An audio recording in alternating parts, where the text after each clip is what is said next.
This edge is, of course, the sharpest edge that humans have ever created.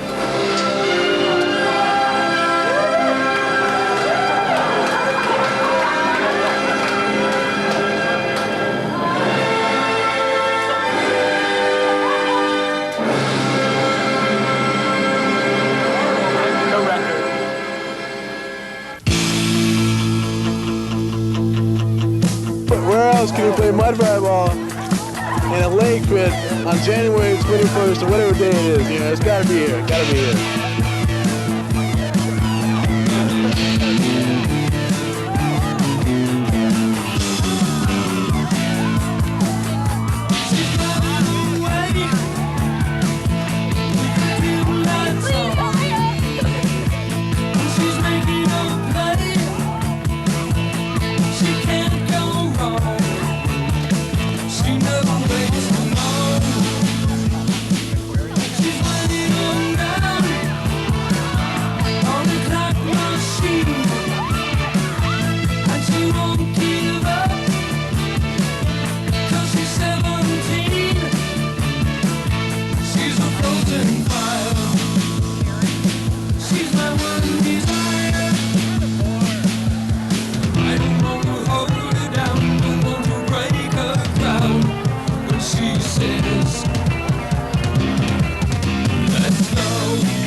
That was written by me. Oh, they're playing my song. That table's humming along. That couple half out the door is coming back to hear more of my music.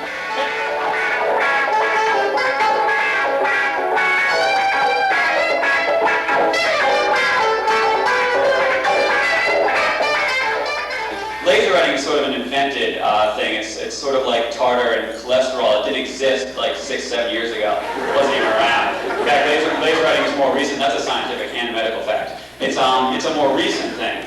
And but it's come down to the fact that it's like your font is your future. People. Drumming my pain with his fingers, singing my life with his words, killing me softly with his song, killing me softly. Maybe then I'd buy a castle. Maybe then you would be my queen. But my words ain't getting through. I ain't making it without you. And I know that you care. We'll do more than I can. It all ain't there. A real big win for us was the Arizona game, as it was last year. The Florida game on TV was a good win for us, and maybe that's been the key to our success a little bit too, is that we haven't really celebrated any big wins, and yet we haven't taken any losses that have really crushed us or kind of set us back to where it was hard to get back on our feet. We've just kind of taken things in stride. When I came in here, we won 3 games in the Pac-10 my freshman year, and we were really awful. I mean, it hurt to go out and play sometimes because you just knew that we didn't stand a chance. Now, you know, it's nice to be able to go places and feel proud about being a member of a team instead of, you know, getting a coach handing you a Stanford basketball t-shirt and you go putting it in the bottom of your drawer because you don't want to wear it to class. Let's go!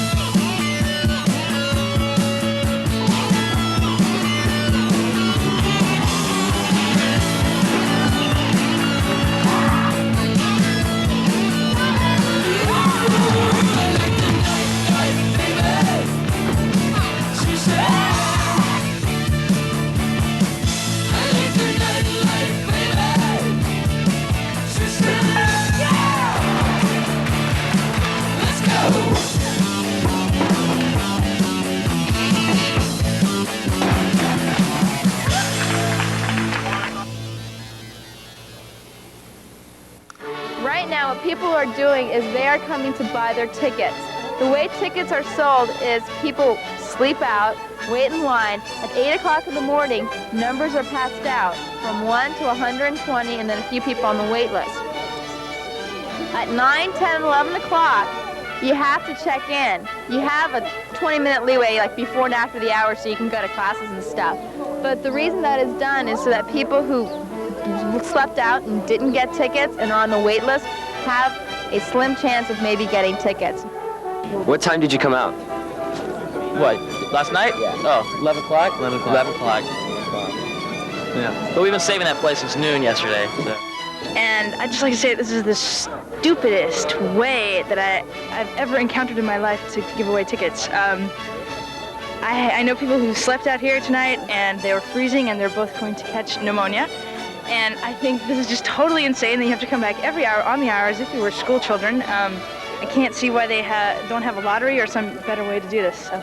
I like it because I'm first on the waiting list, so if somebody messes up along the way, I get to benefit from it.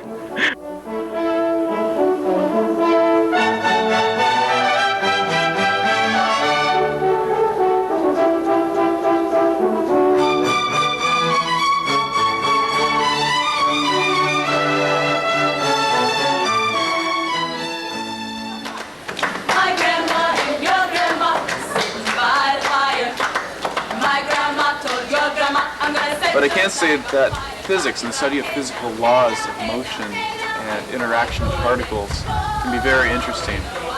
And there's one lab that I've been experimenting with that you just won't believe. Look at my king all dressed in red. I go all day. It's my guns will kill you dead. Rock and roll me now day. Talk about hey now, hey now, hey now, hey now. I go all day. Oh, we know I'm not day. My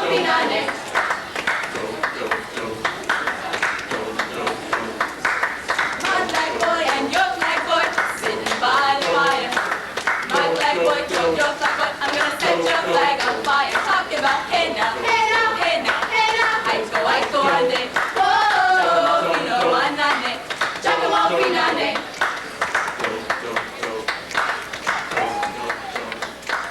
But they gave no response. They still haven't given any response. All they did is they started giving threats about the fact that we were in possession, we were of the buildings, we took possession of a building, this wasn't a regular sit-in, we were going to be charged with felony. They just kept doing threats, and we kept saying we want you to give a statement. We want to know where we can start bargaining. So it turns out that we finally said all we want is to talk to Don Kennedy. We want a meeting right now which will talk about these things. And they couldn't even come up with that, so finally we just said no, we're staying in. These are really basic demands. They're not very hard to meet. The university's in this big centennial drive, and they're raising lots of money, and they're not putting their money where the students say the priority should be. They're using all these things for building parking space and stuff like that, and getting these stupid little signs for, I don't know, for whatever. And in the meantime, the quality of education goes down. It is necessary. I mean, it's not like we didn't go through the right channels. It's just like they didn't listen.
Look up.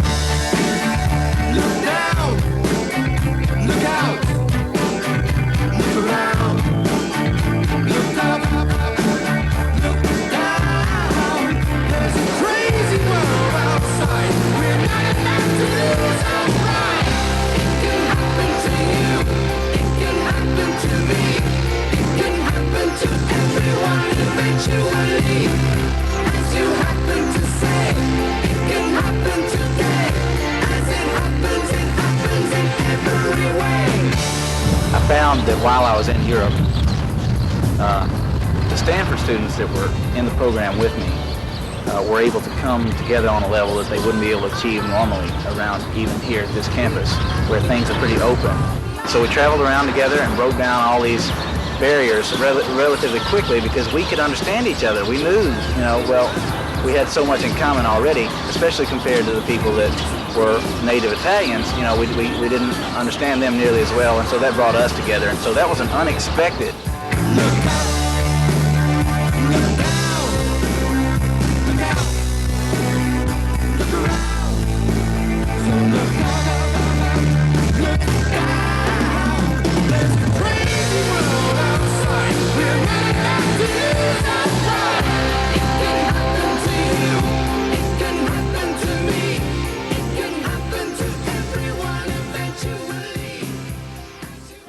Go out there and win one for the Giver. Read my lips.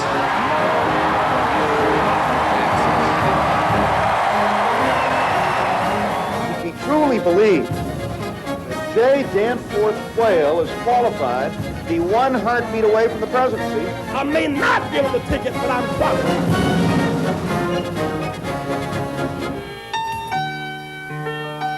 I have sinned against you, my Lord.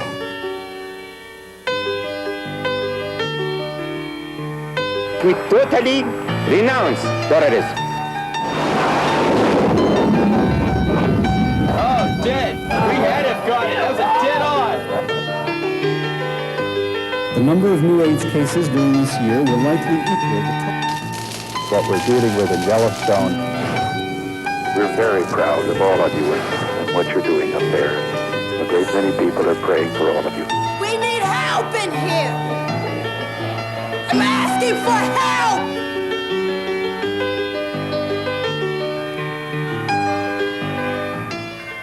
Good morning, Discovery! Free of Soviet forces. They are wiped out in 4 seconds.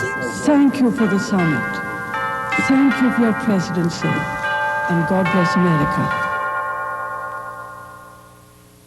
I bid you welcome to the 98th commencement exercises of Stanford Yearbook. Of course, this wonderful occasion primarily salutes the enthusiasm, the ability, and the dedication, and the decorum of the graduates.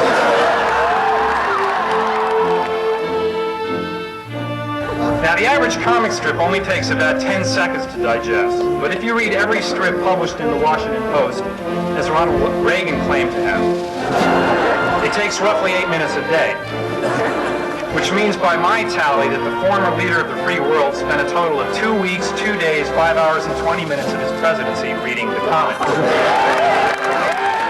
which explains a lot. So the pertinent question sometimes yields the impertinent answer. In spite of himself, my father ended up teaching us that an unexpected and inconvenient truth is often the price of honest inquiry. Of course, you presumably wouldn't be here if you didn't already know that. I'm confident that your education has been fairly studded with pertinent questions provoking impertinent answers.